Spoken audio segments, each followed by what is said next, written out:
Do you want to start a business right now, today, and get rid of that 9 to 5 or that scheduled job that you have to work every single weekend?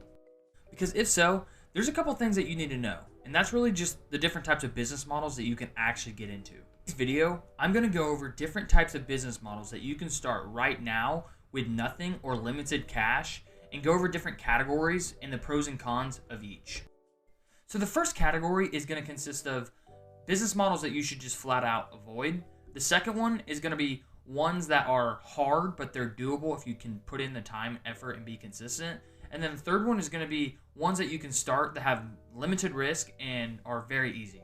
So this first category, like I said, is going to be business models that you should just absolutely avoid, because if you don't have a ton of money, then it's going to be very, very hard to actually be successful at this. Now, I know personally, I see tons of ads and videos on YouTube, Facebook that just say, start investing in real estate and you don't need money up front, 0% down, etc. But you have to understand that you aren't just competing with the average Joe from down the street. You're actually competing with banks and real big time investors. Banks are buying up tons of inventory, and they're not sitting there, talking about, hey, let's, gain a ton of money. They're actually sitting there and saying, hey, let's hedge against inflation. Because inflation is an average around 3.5%, and that's actually the average that real estate goes up every year, and appreciation is around 3%. So by putting money into, housing and inventory and real estate, they're actually just hedging against inflation, which is a great way to hedge. I know personally from just recently buying and purchasing real estate that it is a tough market out there. The rates are absolutely insane. One day, they're at 6.8%. The next day they're at 6.3%. So the volatility is crazy, and people are just kind of sitting on the sidelines waiting to go and buy a house. And once they see that rate drop, there's 10 people going to look at the same house, and you're overbidding, and it's just pretty crazy. And then on top of the volatility in the rates, the prices, competing with investors, banks, that average Joe from down the street that just wants to buy their first house, you also have to have money to the side that you can actually put into the house. Say you buy this house and the first 2 months the HVAC system goes out, or the water heater goes out, or the septic system has to get replaced, or something like that. That's a massive upfront cost. Or maybe you even get hit by a hailstorm and you have to replace the roof. That's a massive cost that if people don't have in their bank account, like, your house is pretty much gone, and you either go without it or you can't replace it and you have to sell the house. So I understand people saying like 0% down and you can get in real estate right now. And I know people that personally have done that stuff and they are successful, but the odds of that happening if you have absolutely $0 or low money to actually invest in a certain business model, that's going to be super low that you're actually successful from the start. Now you can, however, do a thing called deal packaging, which is basically where you go out, you look for real estate, and then you actually connect houses that are for sale to investors. But that's not really investing in real estate. That's more of a service job. So I know people that talk about that, but yeah, that's not really real estate. Now, another business idea that is awesome and amazing, and you can make a ton of money doing it and it's profitable, is software. So I have personally tried to do this as well. Entrepreneur mindset is sitting there and I'm like, hey, I need to build an app for this, or I need to build a website, or this software that would be amazing, but I don't have those skills. And actually to outsource that or like gain a team, put a team together, is absolutely ridiculous in pricing. Unless you meet someone that's really good at developing software, programming, coding, all that good stuff, and they're willing to work with you for equity, you're going to have to outsource that. And when I was building my application, I was actually getting quotes that were $100,000, $200,000, and that's absolutely not close to zero. I was wanting to just, say, hey, let's go 50-50 on this. I'll do the business model type, putting the business together. This is kind of what it's going to be. This is the sales pitch, like all that good stuff. And you're going to build it. But I unfortunately didn't have any luck doing that. But if you can find someone that will do that for you, that is amazing. That is awesome. I would, instantly, jump on that and work together. But if you don't, then it's going to be really hard to be actually successful. So it's a very, complex model and business model, but it is doable. Like I said, if you just get the right people that are willing to just work and grind and work for pretty much nothing at the start, you can obviously do it. But this is one that I would say to avoid if you're just not trying to start a business for the first time. This next one is not really a business model, but it's more of a investing technique that I would obviously avoid if you don't have a ton of money or a ton of experience, investing. But that is going to be to invest in cryptocurrencies.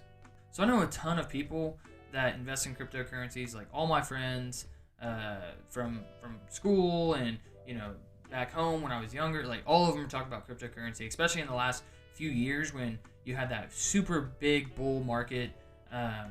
But nowadays it's not as many. It doesn't get talked about as much. And if it does, it's usually people that either saying, hey, Bitcoin to $1 million or Bitcoin to $0. Now, the reason I don't think that this is honestly a great business model or investment strategy if you have zero to little money is because crypto is so volatile. It's super volatile. One day you might have a 40% increase or 10x, and then one day you might have the complete opposite where it's basically going to zero and everyone's selling. And so it's very hard to be consistent and actually know if what you're investing in is legit and you're going to make a profit.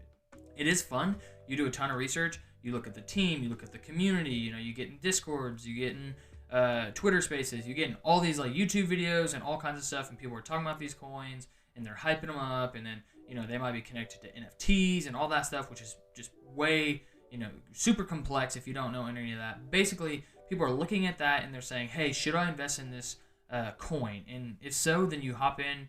If not, you don't. And, you could get very lucky with that, which is why I think this is super inconsistent, because the amount of alternative coins, altcoins that are out there, you can invest in thousands of coins and only one might reach that 10x, 100x, 20x, 1000x, whatever it is, to where you're actually getting a crazy investment.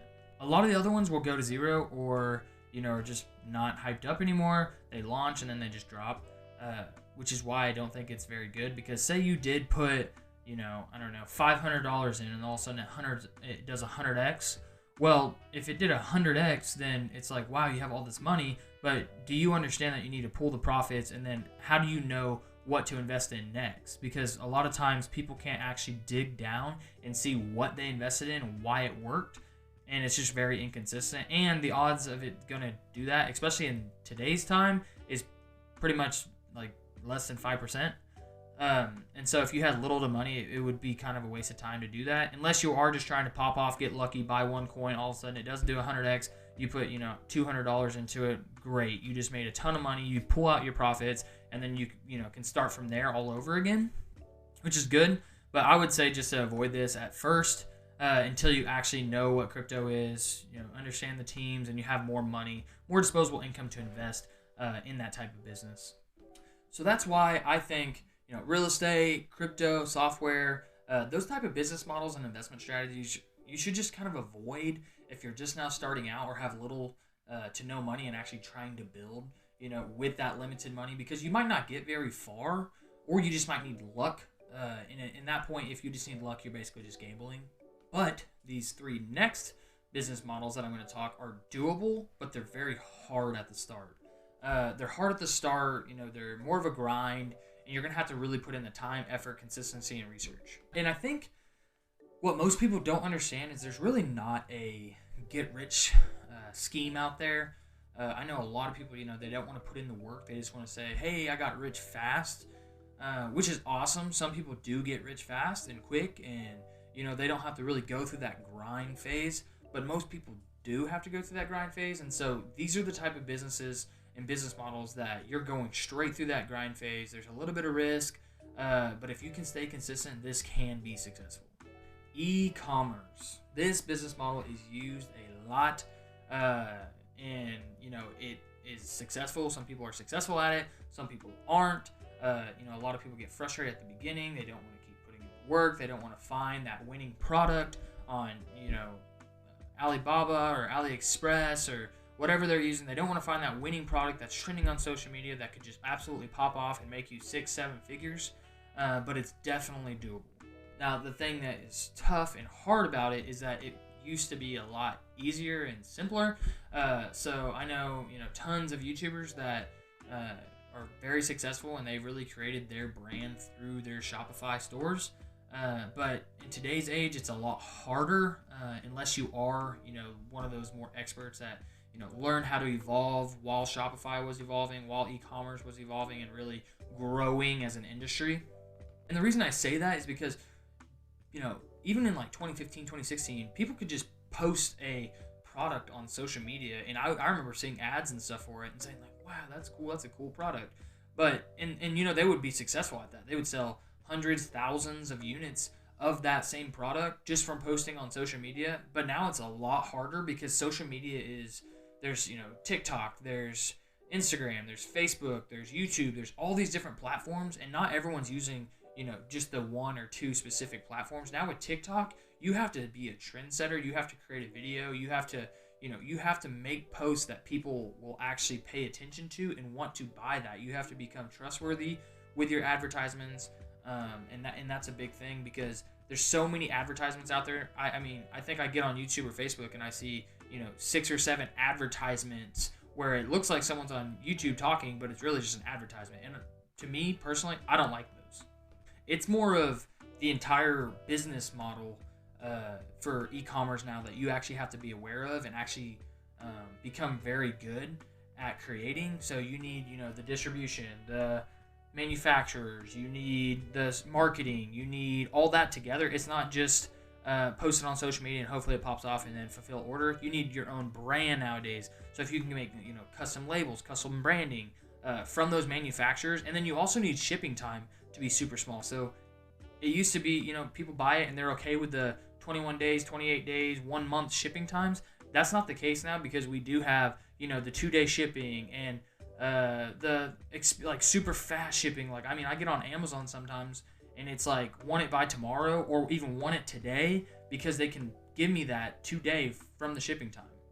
I don't want to wait a month or 28 days to receive something from China. And so you really need to make sure that your manufacturers maybe in the United States or in the country that you are in, and then have them build custom branding for you so that it's not like everyone else that's posting, not like the 1,000 other people that are posting the exact same product and trying to win at it. You got to have a custom label for it. You got to have that branding. You got to have a good distribution, making sure that that stuff's getting there on time. And then you got to be a good marketer. If you're not a good marketer, it's not going to succeed. I can't just post a video of me holding, a cup and say, buy this cup. I got to, understand the audience and say, why would they buy this cup? Why is it relevant to them? And why, should they buy it from me specifically?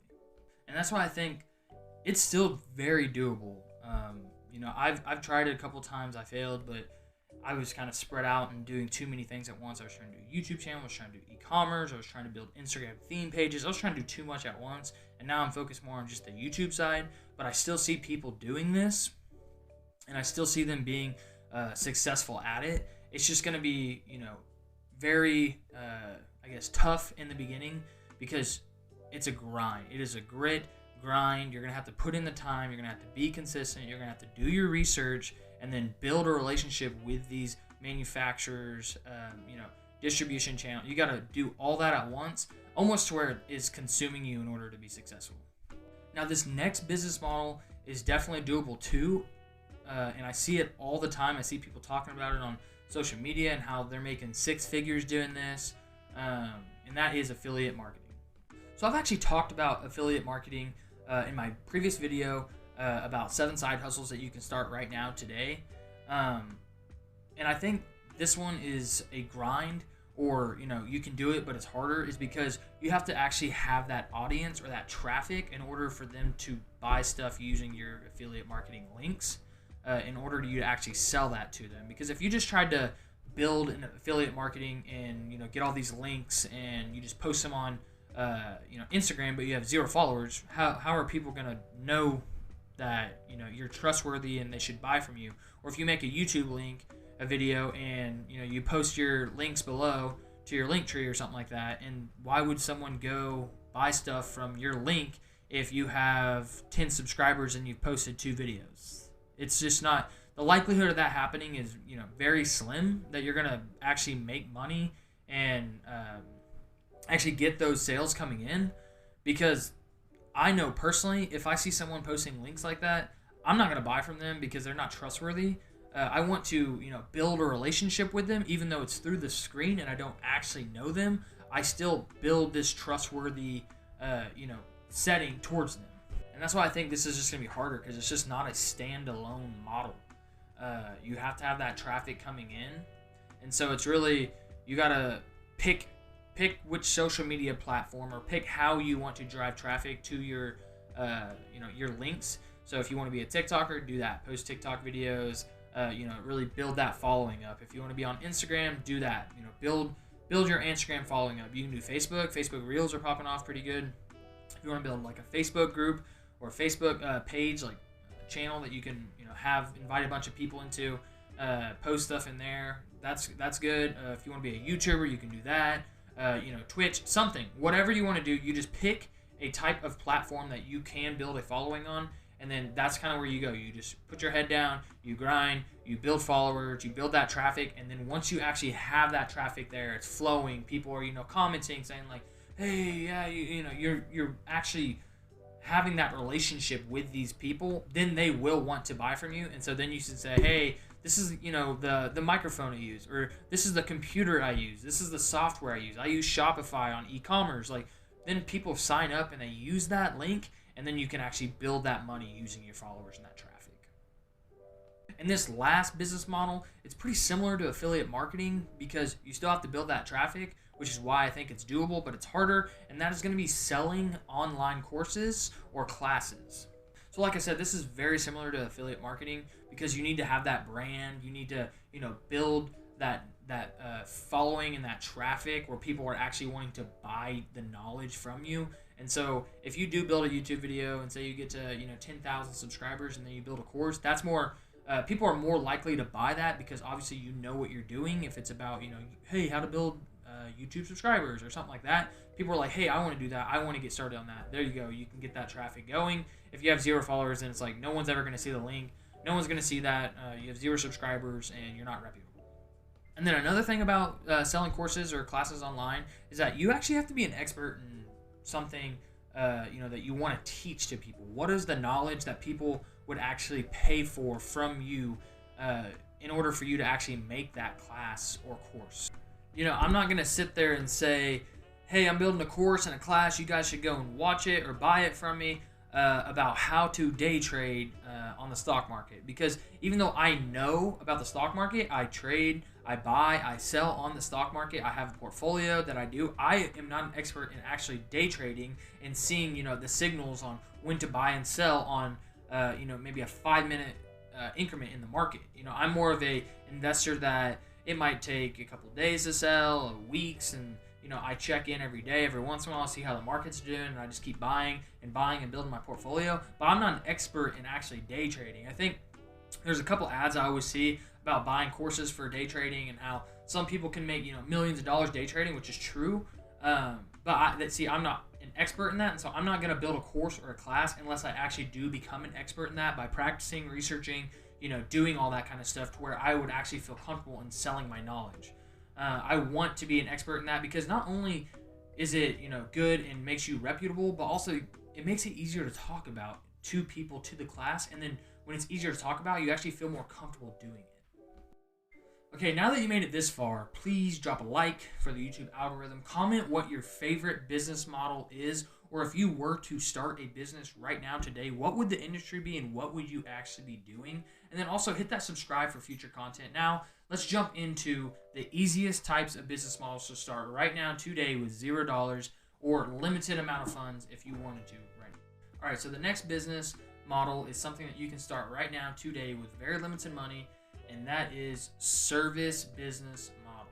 So the reason this is a great business model is because this is something that you can do and not have to risk a ton of money up front or resources, and be very successful at it.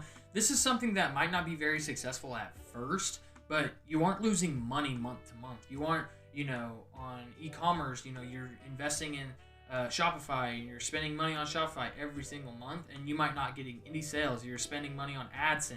You're not getting any sales on those ads. And so you might be spending $100 a month on ads, getting $0 in return. On a service-based business model, you might be spending $0 because you just haven't gotten any clients for your service, but after 4 months, that's still $0. That's not $400 with nothing coming in. And really, the reason that I'm saying that it might not be as successful up front is because you actually have to build that clientele list up You're not just going to start a company, a service-based company, and all of a sudden you have 1,000 people that are purchasing this service from you. It's going to take time. Maybe calling people, knocking on doors, word of mouth, posting on social media, all kinds of things like that to actually build that clientele up. And this can be a variety of different things. I feel like most people right now today have something that they can offer as a service to people, and that could be just for some examples, it could be photography, videography, washing windows, maybe buying people's groceries for them, doing people's laundry, marketing agencies.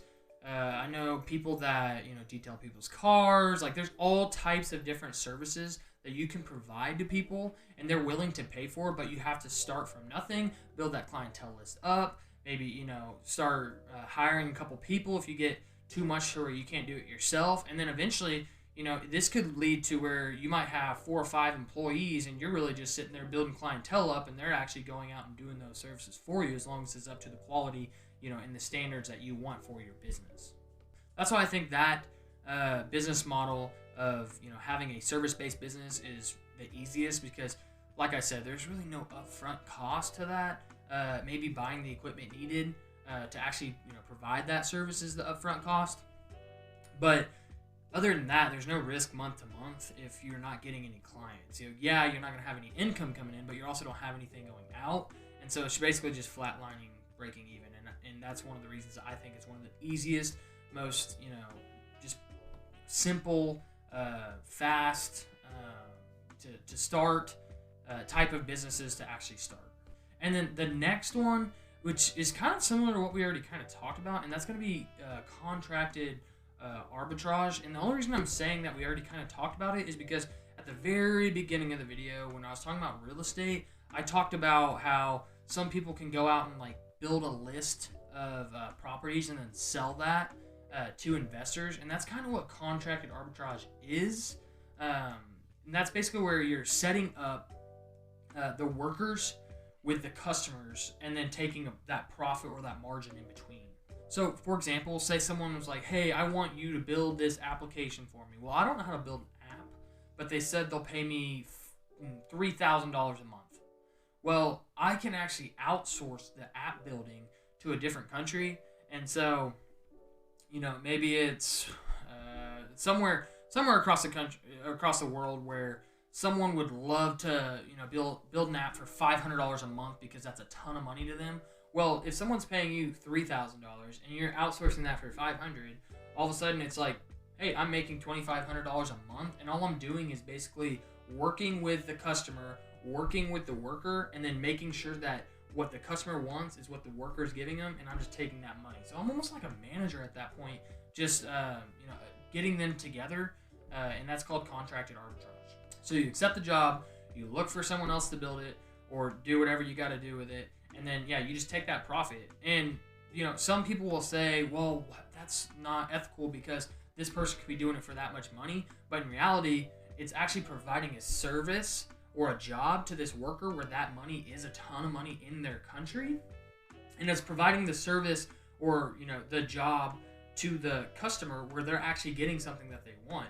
And this isn't anything against the workers, but some companies don't want to outsource to another country, and so they want to keep it within their country. Well, they don't have to know necessarily if you are outsourcing that to someone else, because that could just be basically an employee underneath you that you are sourcing to that works in a different country.